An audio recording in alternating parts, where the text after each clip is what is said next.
Okay. I'm trying not to go back and forth a lot, but going back to some of these things, like when I lost the house, I had to get my brother and his girlfriend at the time, and that's a whole nother part of family drama, which was between my brother and sister and their exes or whatever. That's a whole lot of other drama that stayed constantly going, but that's why I said the narcissist circle is big and it is bad and it is deadly. Um, and I never realized how deep or bad it was until you try to get out of it, right? Um, so, then I buy this house trailer. I pay for it, everything, sight unseen, whatever. People are people. I have to rent a U-Haul to go get it because of all of the people that I've ever helped and uh, showed up for. When I tell you showed up for, day in, day out. um,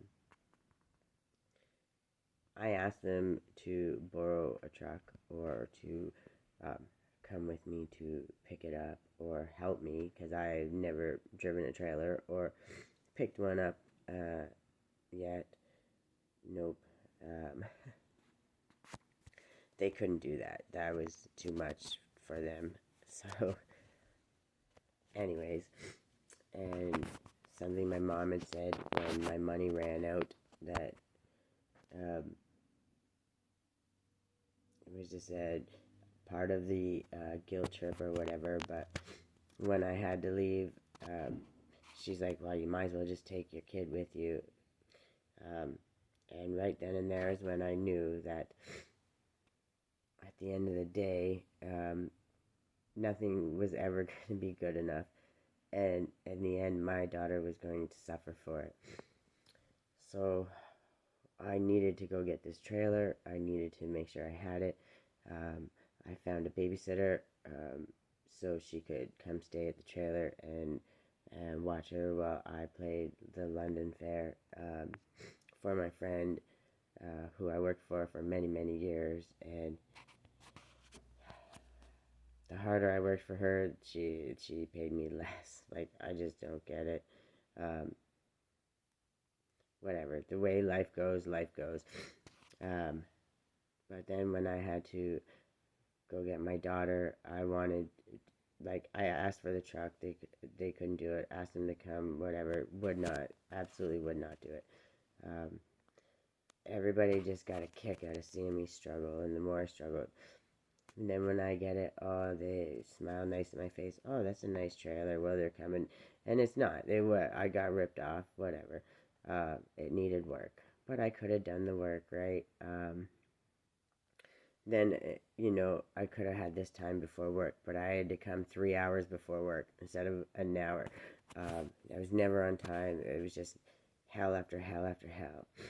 Then I get a phone call and find out that all of my stuff, every single thing I own, that I had to go in a storage unit for not even 2 months, burned down the whole building. So I literally have nothing but this trailer, no truck, no money to buy a truck because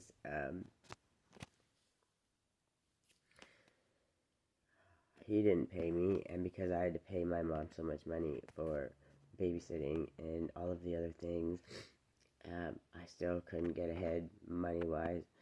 Um, and then everyone shit on me for my money spending skills. Well, how can you save money when you're literally just killing yourself just trying to get something? Just get a little leg, something. So, at the end of the spot, I get paid way less than I was supposed to. Not to mention, I had to take draws throughout the spot just to live so I could feed my daughter and I. Um, and then pay the babysitter. So at the end, I had enough to rent another U-Haul to get the trailer to back to at least Sarnia because I had no other way to. I had nowhere else to go.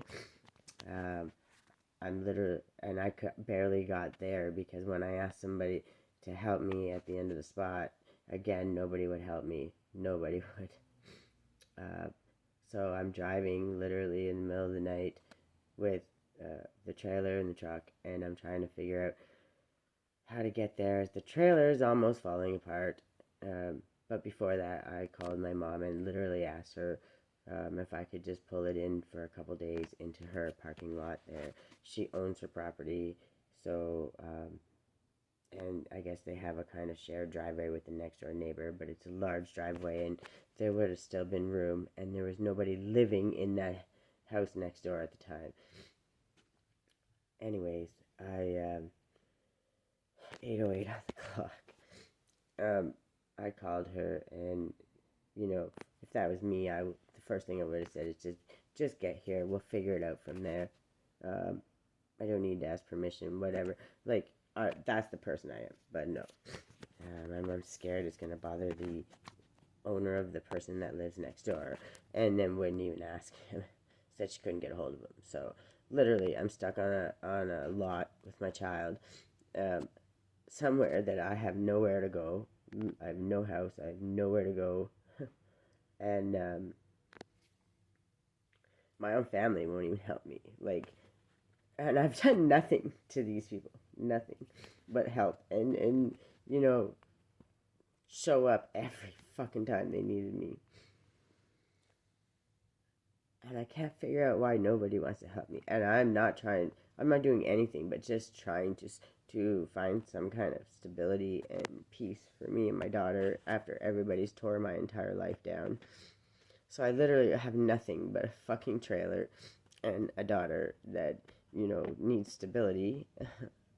And I'm doing everything I can to give her that. And it came to the point where I finally got this U-Haul and I got nowhere to take it.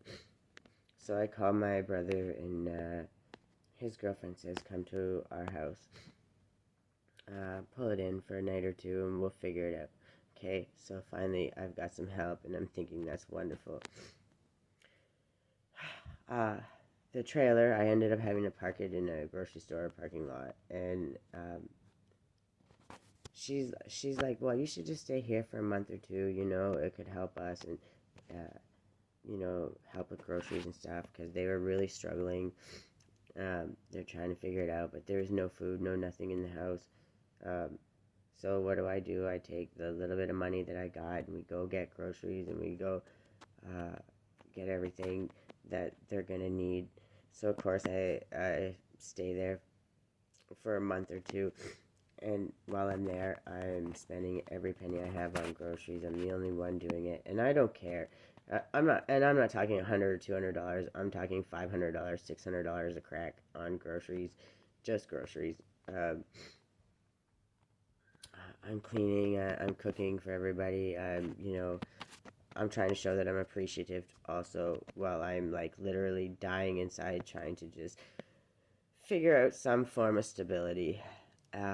And I'm trying to deal with the insurance company for the U-Haul place that paid me $5,000 for everything I own. And that wasn't the U-Haul, that was literally the insurance place. U-Haul apparently has no liability whatsoever, and it's not like it was a natural thing. So, like, their shit burned all the way down. And I never got shit from U-Haul. So everything I owned was $5,000. All of a sudden,